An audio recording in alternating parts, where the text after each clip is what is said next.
Buenos hermanos, vamos a seguir adorando al Señor ahora por medio de la predicación de su palabra.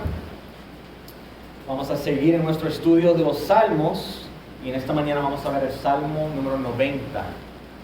Salmo 90. La semana pasada el salmo que miramos, el 3, ¿verdad? Fue un salmo de lamentación individual. Aquí en el salmo 90 vemos un salmo de lamentación corporal. Aquí lo que vamos a ver es, aunque fue escrito por Moisés, ¿verdad? Es todo el pueblo junto clamando al Señor. Es todo el pueblo junto haciendo esta oración. Entonces lo puedes leer en la pantalla aquí con nosotros. También lo puedes buscar en sus copias de la palabra de Dios. Pero una vez la encuentras, le quiero pedir de nuevo, si eres capaz físicamente, que por favor se pongan de pies para honrar la lectura de la palabra del Señor. Salmo 90, y dice así la palabra de Dios. Oración de Moisés, varón de Dios. Señor, tú no has sido refugio de generación en generación. Antes que naciesen los montes y formases la tierra y el mundo, desde el siglo hasta el siglo, tú eres Dios. Vuelves al hombre hasta ser quebrantado y dices: convertíos hijos de los hombres, porque 1000 años delante de tus ojos son como el día de ayer que pasó, y como una de las vigilias de la noche. Los arrebatas como con torrente de aguas, son como sueño, como la hierba que crece en la mañana. En la mañana florece y crece, a la tarde es cortada y se seca. Porque con tu furor somos consumidos, y con tu ira somos turbados. Pusiste nuestras maldades delante de ti, nuestros hierros a la luz de tu rostro. Porque todos nuestros días declinan a causa de tu ira. Acabamos nuestros años como un pensamiento. Los días de nuestra edad son como 70 años, y si los más robustos son 80 años. Con todo, su fortaleza es molestia y trabajo, porque pronto pasan y volamos. ¿Quién conoce el poder de tu ira y tu indignación según que debe ser temido? Enséñanos de tal modo a contar nuestros días, que traigamos al corazón sabiduría. Vuélvete, oh Jehová, ¿hasta cuándo? Y aplácate para con tus siervos. De mañana sácianos de tu misericordia, y cantaremos y nos alegraremos todos nuestros días. Alégranos conforme a los días que nos afligiste y los años en que vimos el mal. Aparezca en tus siervos tu obra y tu gloria sobre tus hijos. Sea la luz de Jehová nuestro Dios sobre nosotros, y la obra de nuestras manos confirma sobre nosotros. Sí, la obra de nuestras manos confirma. Oremos una vez más, hermanos. Padre, gracias te damos de nuevo por permitirnos estar aquí, Señor. En este momento te presentamos la predicación de tu palabra. Yo te pido, Señor, que tu poder se perfeccione en mi debilidad, como acabamos de cantar, Señor, que no sea yo, sino Cristo en mí, para el bien de tu pueblo y la gloria de tu nombre. Lo pedimos en el nombre de Jesús. Amén. Pueden tomar asiento, hermanos.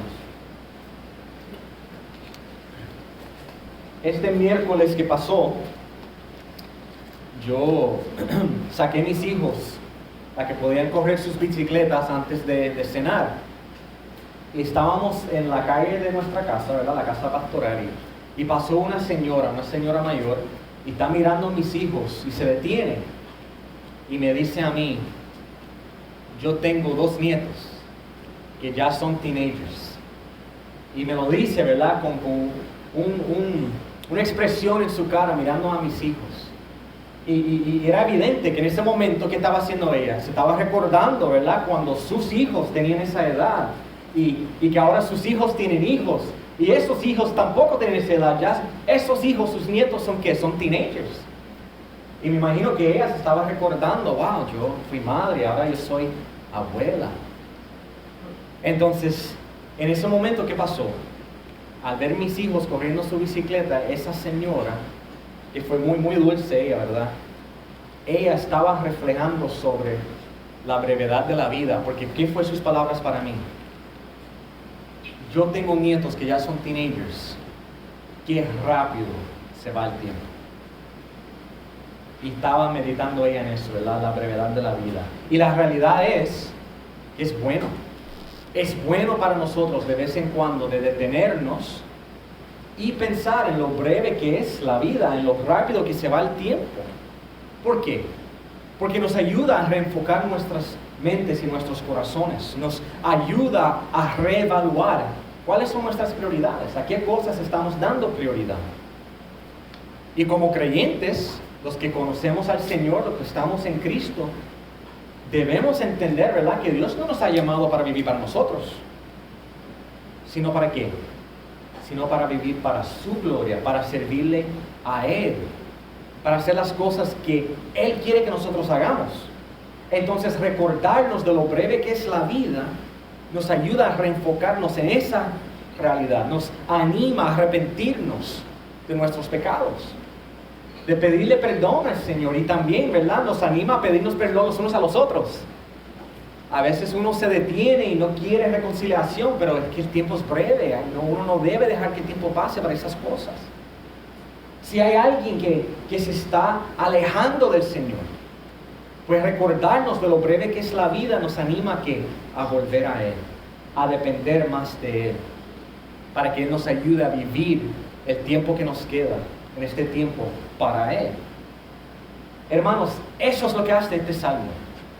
Este salmo anima al lector a reflejar sobre la brevedad de la vida y a pensar en que Dios es eterno y nosotros, los humanos, no solamente somos pecadores, sino que somos mortales, somos finitos, tenemos fin. Y vamos a ver que este salmo también anima al lector a entonces hallar descanso, perdón y su propósito en el Señor mismo. ¿Y cómo lo hace? Pues lo vamos a ver de esta forma. Vamos a mirar dos meditaciones. Moisés, el autor de este salmo, ¿verdad? Por lo tanto es un salmo viejísimo, porque el autor fue Moisés. Aquí vemos dos meditaciones de Moisés, dos cosas en las cuales debemos reflexionar. Y después vamos a ver la respuesta. Esto fue un salmo de lamentación corporal. Y vemos la respuesta de Israel y por lo tanto la respuesta que nosotros como iglesia también debemos tener. Entonces primero vamos a las meditaciones. ¿Cuál es la primera meditación que vemos aquí? Que Dios es eterno y nosotros somos temporeros. Dios es eterno y nosotros somos temporeros. Cuando miras los primeros 6 versículos, ¿se acuerda de algo? ¿Le acuerda de algo esos versículos? Parece mucho a Génesis, ¿verdad que sí? Parece mucho a lo que vemos en los primeros versículos de Génesis, porque está hablando del nacimiento de las montañas en el versículo 2 y cómo la tierra fue formada. Está hablando de la creación. Y en el versículo 3, en la Reina Valera, no me encanta la traducción, ¿verdad? La Reina Valera dice, haces que el hombre vuelva a ser polvo. Y dices, vuelvan hijos de los hombres. Pero la traducción el texto original lo que dice es, yo te acabo de leer, perdóname, lo que dice el texto original. Haces que el hombre vuelva a ser polvo y dices, vuelvan hijos de los hombres. Pero en el texto de nosotros, la Reina Valera no dice así. Dice, vuelves al hombre hasta ser quebrantado. ¿Por qué me gusta más la Nueva Biblia de las Américas? Haces que el hombre vuelva a ser polvo, porque así dice el original. Lo que vemos aquí en la Reina Valera es una interpretación. Hay personas que piensan en hacer el hombre vuelva a ser polvo es quebrantar al hombre. Pero hay otros que entienden que se está refiriendo a la creación del hombre y la muerte del hombre. Y en el versículo 2, ¿de qué está hablando?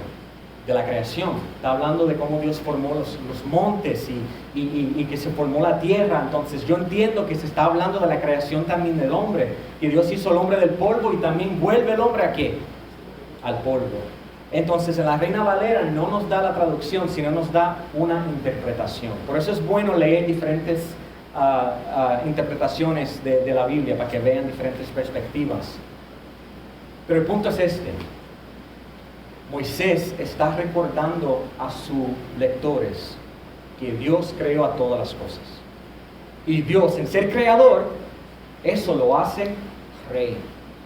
Eso lo que significa es que Él tiene autoridad sobre todas las cosas, porque Él creó a todas las cosas. La creación apunta hacia el poder de Dios y hacia la autosuficiencia de Dios. El poder de Dios, ¿por qué? Porque Él creó todo. Con su propia palabra, Él hizo todo. Todo entró en existencia por su poder. Él no tuvo ayuda de nadie. Y es autosuficiente porque si te das cuenta, antes de la creación, ¿qué había? Dios. Él existía en la Trinidad perfectamente. En otras palabras, el Señor no necesita a nada, ni a nadie. El Señor no creó al mundo y al hombre porque necesita al mundo y el hombre. El Señor no necesita que nosotros le llevemos comida y bebida. Hay templos de hindú donde tú ves las estatuas y las personas le llevan comida porque hay que alimentar a sus dioses. Y es porque no son dioses. Porque el Señor es autosuficiente. Él creó todo, pero Él no necesitaba crear nada. ¿Y qué comunica eso a nosotros? Que el mero hecho de que nosotros estamos vivos y el hecho de que podemos conocer al Señor y servir al Señor es un privilegio. Es un privilegio porque el Señor no nos tenía que crear. Entonces aquí vemos que Dios es rey, vemos su poder en el hecho de que Él es el creador. Pero cuando seguimos leyendo, hay mucho énfasis también en este salmo en el tiempo. Hay muchas palabras que hablan del tiempo. Versículo 2, desde la eternidad hasta la eternidad. Versículo 4, 1000 años son como el día de ayer, como una vigilancia o una vigilia de la noche. Habla de que la hierba crece en la mañana y la tarde se seca. Versículos 9 y 10 menciona días y años. Versículos 2 al 14 menciona días de nuevo. Muchas palabras que hablan del tiempo aquí. ¿Por qué? Bueno, aquí el tiempo tampoco existía antes del Señor, ¿verdad? Cuando Dios creó el mundo, Él también creó el tiempo. Dios existe fuera del tiempo. Él no está atado al tiempo. Él existe fuera de él. Por eso, versículo 2 declara, desde la eternidad y hasta la eternidad, tú eres Dios. Siempre ha sido, siempre será. Existe fuera del tiempo. Pero cuando seguimos, ¿qué comienza a suceder? Hay un contraste. Date cuenta que hay un contraste entre Dios y el hombre. Versículos 3 al 6. El Señor vuelve al hombre a ser polvo. ¿Qué quiere decir eso? Que un día nosotros vamos a ¿qué? Vamos a morir. Vamos a morir. Somos como un sueño. Versículo 4. Hay muchas noches, ¿verdad? Que uno sueña en la mañana. ¿Nos recordamos del sueño? No nos recordamos de nada. Somos como un sueño. Dale tiempo y la gente se va a olvidar de nosotros. Eso es parte de, es la realidad. Somos como la hierba que crece en la mañana y ya en la noche está muerta. Y esa imagen hubiese sido una imagen fuerte para los israelitas, porque ellos se acostumbraban a ver eso.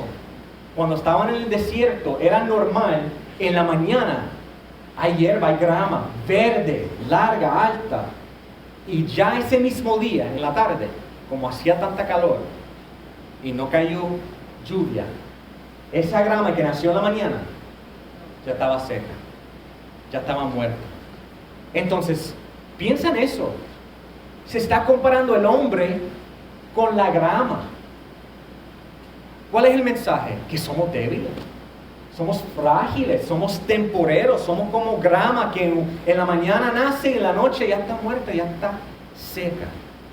Sin embargo, ¿qué dice esto del Señor? Versículos 4 y 5. Que 1000 años para Él son como ¿qué? Como un día, el día de ayer. Son como para Él una vigilia de noche. Cuando los hombres le tocaba hacer vigilia y ellos tenían que velar por ser el tabernáculo o el campamento, ellos lo hacían por como 4 horas para mantenerse frescos. Entonces aquí está diciendo que 1000 años para el Señor es como un turno en el trabajo. No es nada para Él. No es nada. ¿Por qué? Porque Él es eterno. Algo que jamás vamos a poder comprender en su totalidad. Y es soberano también, ¿verdad? Es soberano no solamente sobre la creación, pero nosotros los hombres que somos parte de su creación, es soberano sobre nuestras vidas. No importa lo fuerte o lo vibrante que nos creemos o lo saludables que nos creemos, en un momento, que dice aquí, el Señor los puede arrebatar como con torrente de agua. Nuestras vidas están en las manos del soberano y en cualquier momento, no sabemos cuándo el Señor nos puede llevar, nos puede llamar a su presencia. Entonces este contraste, ¿verdad? Lo que muestra es Dios es eterno y nosotros no lo somos, muy lejos de Él. Él es eterno y nosotros somos temporeros, finitos, débiles. ¿Y qué debe causar eso en nosotros?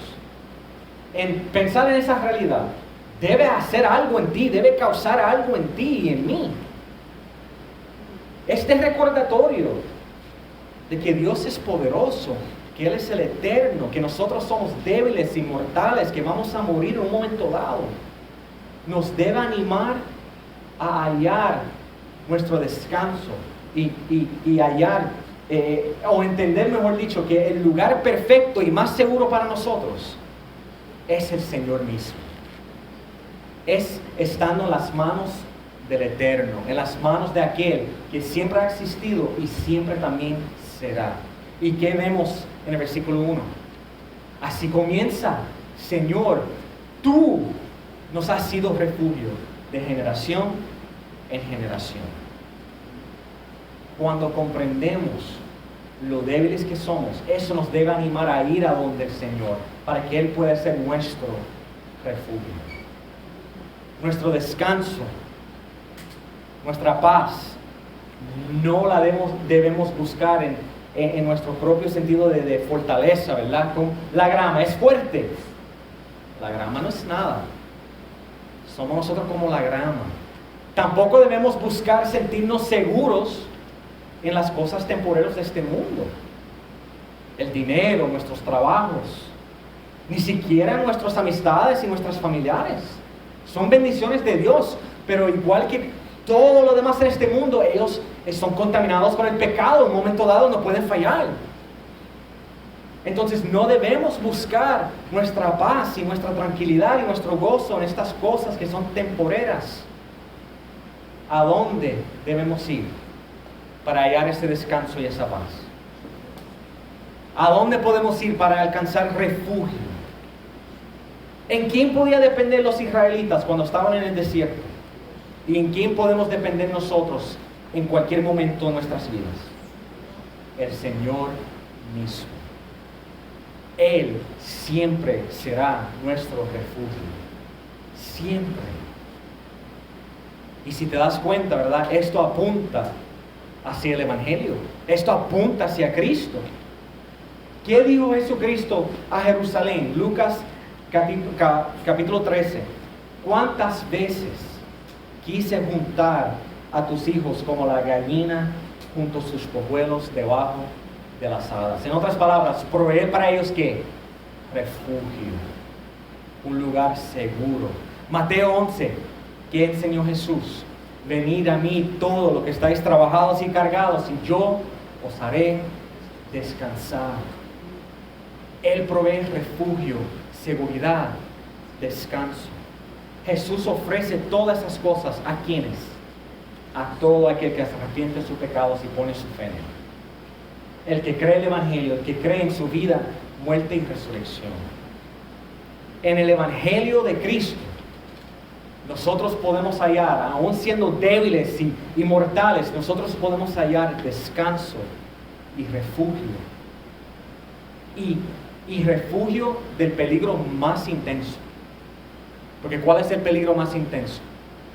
La ira de Dios por nuestros pecados. Y en Él podemos alcanzar refugio. ¿Por qué? Porque en la cruz Él murió por nuestros pecados. Y en la cruz Él sufrió la ira del Padre para que tú y yo no la tengamos que sufrir. Entonces en Jesús mismo encontramos esa seguridad, esa paz, esa tranquilidad.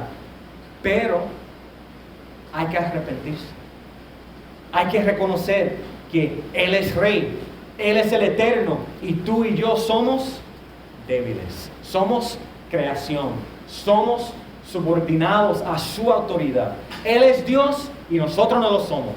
Él es eterno y nosotros somos mortales. Tenemos un tiempo y ya se acabó el tiempo en esta vida. Hay que reconocer eso y arrepentirnos y poner nuestra fe en Jesús. Ahora, ¿por qué hay que poner nuestra fe en Jesús? ¿Por qué necesitamos un Salvador? La segunda meditación. Segundo, ¿qué vemos aquí? Que Dios es santo y justo, y sin embargo, nosotros no le tememos como deberíamos. Dios es santo y justo, y sin embargo, no le tememos como deberíamos. En el Salmo 89, el Salmo justo antes de este, se lee sobre cómo el linaje de David quedó, ¿verdad? Murieron esos reyes y se llevó a Israel en el exilio. Y este salmo, que es viejísimo, se puso aquí. ¿Por qué? Para animar al lector que quizás se sintió desanimado de recordarse de que mira, Israel ahora se encuentra en exilio, ellos están regados por diferentes países. Este salmo se puso aquí, pero Moisés no estaba escribiendo del exilio. Moisés vivió casi 1000 años antes que eso sucedió. Moisés estaba escribiendo otras cosas en su tiempo. Él estaba escribiendo de pecado que se cometió Israel cuando estaba en el desierto. ¿Y qué pecados cometió Israel en el desierto? No podemos hablar de todos. En el versículo 7 al 11 vemos esto, de que él está hablando del pecado. Entonces Moisés, él vio con sus propios ojos el furor y la ira de Dios por el pecado del pueblo. Piensa en la rebelión de Corá, ¿verdad? Esa rebelión que hizo el Señor, abrió la tierra y tragó a esos rebeldes. Ahí él vio la ira de Dios. Cuando regresaron los espías y los 10 estaban convenciendo al pueblo, no podemos entrar a la tierra, nos van a vencer. Ellos contaminaron al pueblo, ese temor se regó por todo el pueblo de Dios. ¿Y qué hicieron? Desconfiaron del Señor. Dejaron de poner su fe en Él, dejaron de confiar en Él y decidieron, no vamos a entrar a la tierra. ¿Y qué hizo el Señor? Ahora se van a morir esta generación en el desierto. Ninguno va a entrar. Ahí también Él vio la ira de Dios, Él vio la disciplina del Señor por el pecado del pueblo. Solamente entró ¿quiénes? Josué y Caleb. 2 nada más de toda esa generación. En Números capítulo 21, ¿qué vemos ahí? Que por el pecado del pueblo y por su impaciencia con el Señor y su impaciencia con Moisés, el líder que Dios ha puesto, ¿qué hizo el Señor? Envió serpientes venenosas a picar a todo el mundo. De nuevo vio la ira, el furor de Dios por el pecado. Él vio con sus propios ojos cómo el Señor conoce la mente y el corazón del hombre. El Señor sabía siempre cuando Israel se estaba quejando de Dios y murmurando los unos con los otros en contra del Señor, en contra de los líderes. ¿Y qué hizo el Señor? Versículo 8.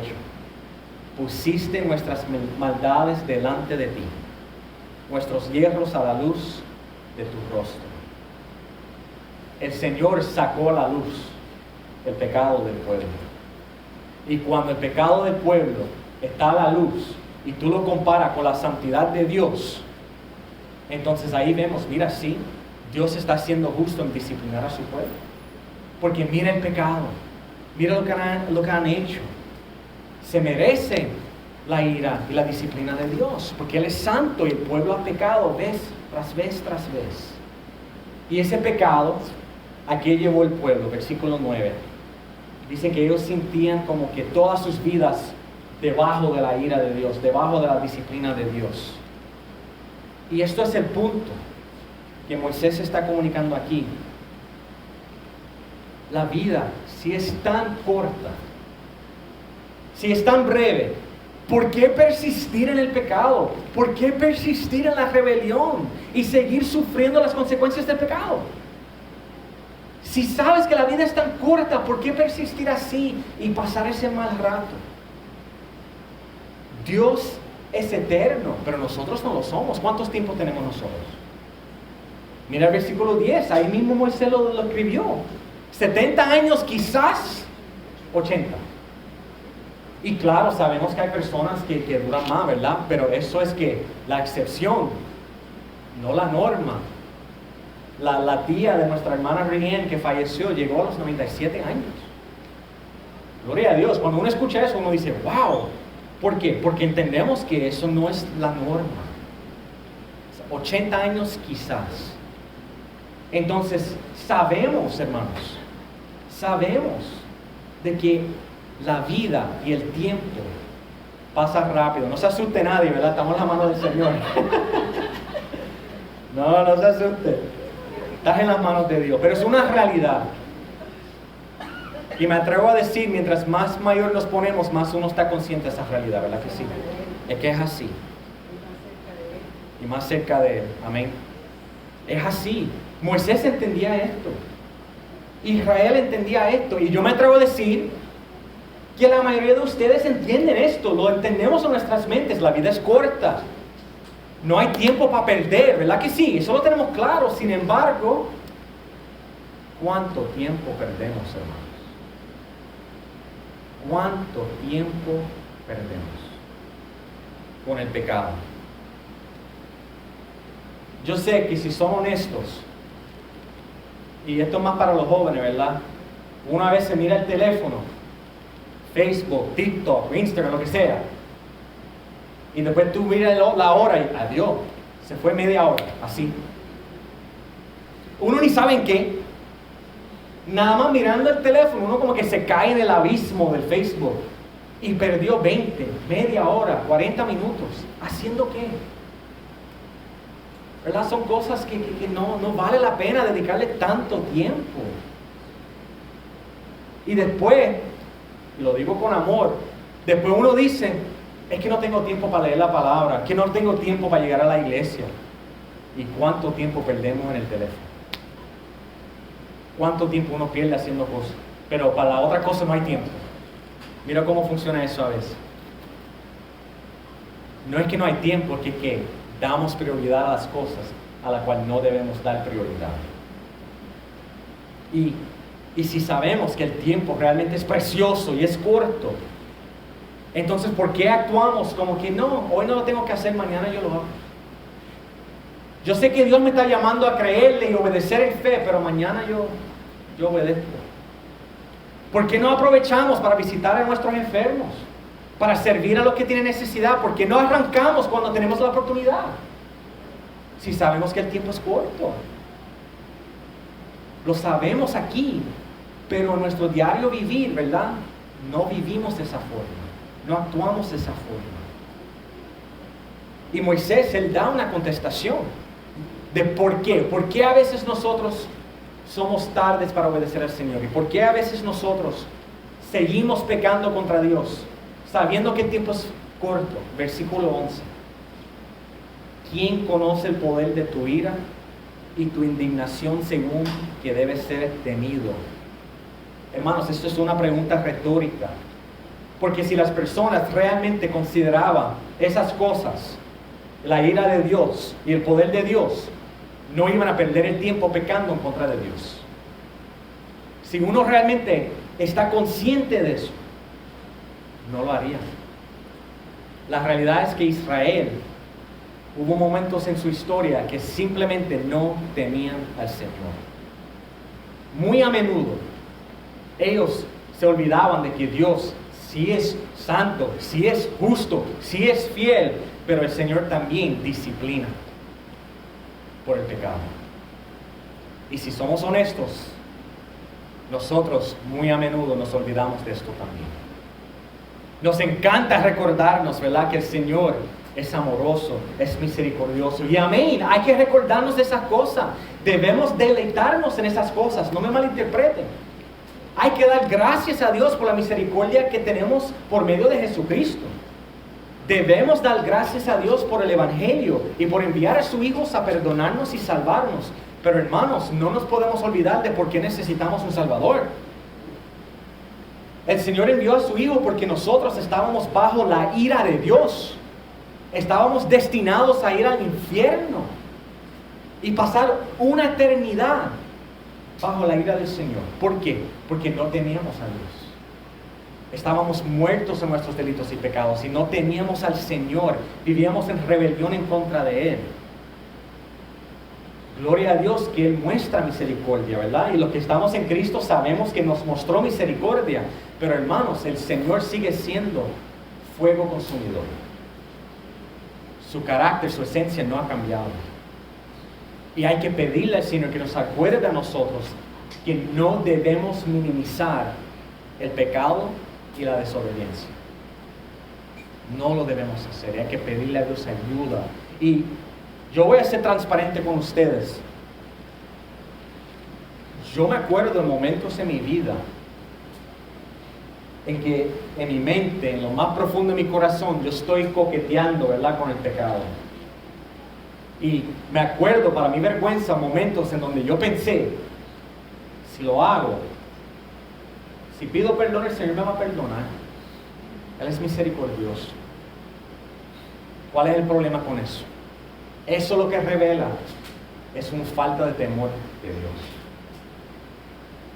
Y me da vergüenza admitirlo, pero es la verdad. Y yo sé que no soy el único que a veces lucha con esos pensamientos. No, yo sé que está mal, pero el Señor es bueno, misericordioso. Sí, pero el Señor demanda nuestra obediencia. El Señor, como escuchamos ahorita, dice, sed santo, porque yo soy santo. Entonces cuando nosotros, vez tras vez, pecamos y nos entregamos al pecado y decimos, no, el Señor es bueno, es misericordioso, hermanos, no se equivoquen, de Dios nadie se burla. De Dios nadie se burla. Hay que luchar en contra del pecado. Hay que pedirle al Señor que nos acuerde de su santidad y nuestra necesidad de Él y nuestra condición. ¿Y sabes por qué esto es tan importante? Porque como iglesia, como pueblo de Dios, el Señor los ha llamado a hacer cosas. El Señor no te salvó, los que conocen a Cristo, el Señor no te salvó para que tú puedas vivir una vida cómoda, para que tú puedas obedecer y ofrendar cuando tienes un momentito para hacerlo. No, hermano, hermana, el Señor te salvó ¿por qué? Porque Él preparó para ti buenas obras desde antes de la fundación del mundo para que tú puedas andar en ellas. ¿Por qué? Porque tú existes para glorificar a su santo nombre. Tú existes para Él. Entonces, el pecado, cuando uno pierde tiempo en el pecado y uno se olvida de que el tiempo es corto, lo que hace el pecado es que nos enreda. Hebreos 12, versículo 1, explica cómo el pecado enreda a uno. No permite a uno seguir adelante. Y también menciona ahí en Hebreos 12, versículo 1, que no solamente el pecado enreda, sino aún las cosas que no son pecaminosas. A veces dedicamos tanto tiempo a algunas cosas que son buenas, pero le damos más prioridad a ellas que al Señor. Y al fin y al cabo, hasta esas cosas buenas se entrometen en nuestro caminar con el Señor. Y nos enredan y no nos permiten servir a Dios, no nos permiten vivir para Él. Nadie aquí sabe cuánto tiempo le queda en este mundo, hermanos. Entonces hay que pedirle al Señor que nos ayude a dar prioridad a las cosas que ante la eternidad, ¿verdad?, son cosas que sí van a permanecer. Y yo no estoy diciendo que ya no pueden ver un programa en Netflix, no es eso. Pero vamos a pedir al Señor que nos ayude a ser conscientes de a qué estamos dedicando tanto tiempo. El Señor es nuestro refugio. Entonces vamos a confiar en Él y descansar en Él y creer que Él va a proveer para nuestras necesidades, para así, hermanos, servirle con pasión. ¿Verdad? Uno se puede zumbar al servicio si su confianza está en el Señor. Si tú sabes que Dios va a proveer para sus necesidades, esa tentación, no, yo tengo que faltar a la iglesia porque necesito trabajar, hermano, el Señor va a suplir. Él es tu descanso, Él es tu refugio. ¿Sí o no? Confía en Él y obedece. El tiempo es corto. Hazlo para Él, porque a eso hemos sido llamados. Ahora, este salmo fue escrito por Moisés, pero acuérdate, es un salmo de lamentación corporal. Fue diseñado y creado para animar a todo el pueblo a detenerse y a considerar sus caminos. Y después, responder de la forma apropiada. ¿Y cuál fue la respuesta de Israel? ¿Cuál debe ser nuestra respuesta ante eso? Último punto, tercer punto. La respuesta, ¿verdad? Debemos pedir al Señor que nos dé sabiduría y que nos muestre misericordia. Debemos pedir al Señor que nos dé sabiduría y que nos muestre misericordia. Si miran los versículos 12 al 17, en cada versículo se hace una petición. En cada uno de ellos. En el versículo 12, ¿qué piden al Señor? Piden sabiduría. Sabiduría para vivir con el entendimiento de que esta vida es corta. Y que ellos usen el tiempo que tengan para servir al Señor, para glorificar a su nombre, ¿verdad? A vivir con entendimiento, para dar prioridad a las cosas que son más importantes. Y esto, hermano, aplica a todos los creyentes. Todos los creyentes. Si entendemos que el Señor nos salvó para traer gloria a su nombre, vamos a pedirle sabiduría para que Él nos ayude a discernir a qué dedico mi tiempo. ¿Cómo utilizo este tiempo libre que tengo? ¿Estoy haciendo lo que más trae gloria y honra a Dios en este momento? Eso requiere sabiduría. Y el Señor dice, el que necesita sabiduría, solamente hay que pedirse. Y Él nos la va a dar. Yo me imagino que ustedes han visto, yo lo he visto, ¿verdad? Hay programas a veces de entrevistas con personas que ellos se enteran de que tienen algún tipo de enfermedad terminal. Y saben que van a morir. Y muchas veces una de las preguntas que se le hace a esas personas es ¿qué vas a hacer con el tiempo que te queda? Y dicen, yo quiero ir a Disneyland, quiero ir a Hawaii, quiero ver a mi familia, quiero viajar por el mundo. Pero, ¿qué sale de ahí? ¿Qué estamos viendo? Que como saben que tienen tiempo limitado, vamos a aprovechar el tiempo. Hermanos, yo no quiero minimizar el que esté enfermo, no estoy minimizando nada. Pero ¿cuál es la realidad? A todos nosotros, nos queda poco tiempo. No hay que saber que tenemos una enfermedad terminal para uno ir pensando, wow, en verdad debo aprovechar el tiempo. Es que la palabra nos manda a pensar así ya. Desde ya vemos, aún con salud, mira, pide sabiduría al Señor. Aprovecha el tiempo que tienes, porque es que nadie sabe cuando el Señor va a llamar a uno a volver a su presencia. Entonces, hay que pedir sabiduría, hay que ser intencional en esto. No debemos perder el tiempo sintiéndonos con amargura, rehusándonos a perdonar o rehusándonos a reconciliar con alguien. Hermanos, la vida es corta para eso. Aprovecha el tiempo que tienes. Versículos 13 al 15. ¿Cuál es la petición ahí? Le piden al Señor que le devuelvan a ellos su gozo. Saben que ellos han pecado y piden perdón al Señor y piden que el Señor le llene de gozo a ellos. Ellos entienden, lo tienen claro, han sufrido de la disciplina de Dios porque han pecado. Entonces, ¿qué vemos aquí? Vemos mucha humildad. Vemos humildad y vemos como ellos se están humillando ante el Señor y le están pidiendo perdón al Señor. Que el Señor tenga misericordia de ellos. Entienden, la vida es corta. ¿Por qué seguir sufriendo de la disciplina de Dios por pecado, por rebelión?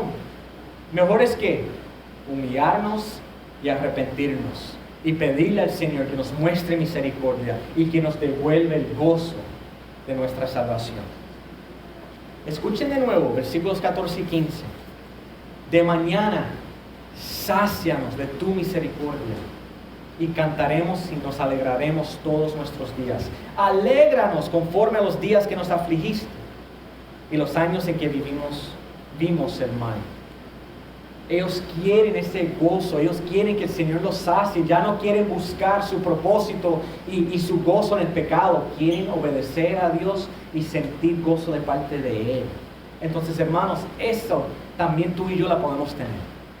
Cuando nosotros nos arrepentimos de nuestros pecados y ponemos nuestra fe y esperanza en Jesús, ¿qué dice la palabra? Somos perdonados, somos rescatados.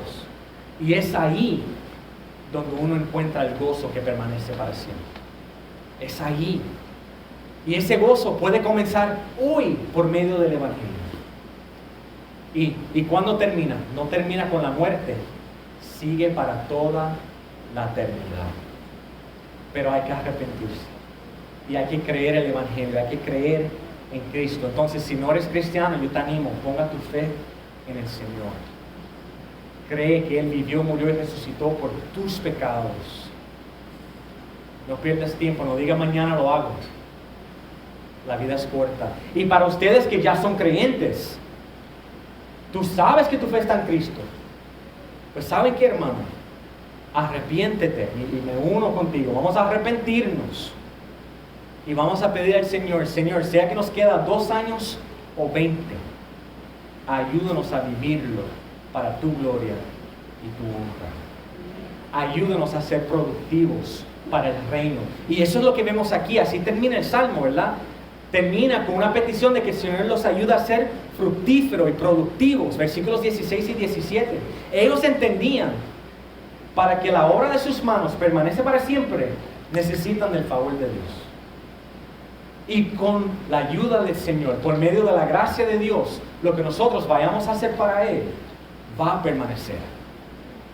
Pero lo que hacemos fuera de Él, lo que hacemos con motivaciones incorrectas, en el día final, cuando eso se pruebe con el fuego, ¿qué va a pasar? Se va a quemar. Pero lo que Dios respalda, lo que uno hace dependiendo del Señor y con la gracia y la ayuda del Señor, esa obra permanece para siempre, hermanos. Son esas obras que las futuras generaciones van a ver y de ellas van a ser bendecidas. Y eso te debe animar. A mí me anima, porque ¿qué comunica eso? Que el Señor puede utilizar estas manos que a cada rato, como decimos en Puerto Rico, meten la pata y a cada rato dañan las cosas y cometen errores. Dios puede usar al siervo imperfecto para así glorificar su nombre y edificar el reino. Pero necesitamos del favor del Señor. Yo sé que hay muchos aquí que a veces no sirven porque dicen que se sienten inadecuados. Ay, que no conozco lo suficiente. Ay, que yo no me atrevo, no tengo experiencia, llevo poco tiempo en la fe. Yo te quiero animar. Dejen de usar eso como excusa. Es el Señor a través de ti que va a establecer la obra de tus manos. Confía en Él, sométete a su palabra y sírvele. Y hermanos, créeme, hay mucho que hacer, bastante que hacer. Pero con la ayuda del Señor, lo que nosotros hacemos en los pocos años que nos quedan, hermanos, puede tener un impacto que dura generaciones. Puede tener un impacto que dura toda la eternidad. ¡Qué privilegio! Eso es una bendición que el Señor nos da. Entonces a nosotros nos toca no despreciarlo, no desperdiciar esta oportunidad. Entonces vamos a pedir a Dios que nos ayude a todos nosotros como individuos y junto como iglesia a arrepentirnos donde nos tenemos que arrepentir y a dar nuestro todo con la ayuda del Señor y con sabiduría que proviene de Él. Amén. Amén. Oremos, hermanos. Padre, gracias te damos, Señor, una vez más. Gracias por tu palabra, tu misericordia, tu perdón, Señor.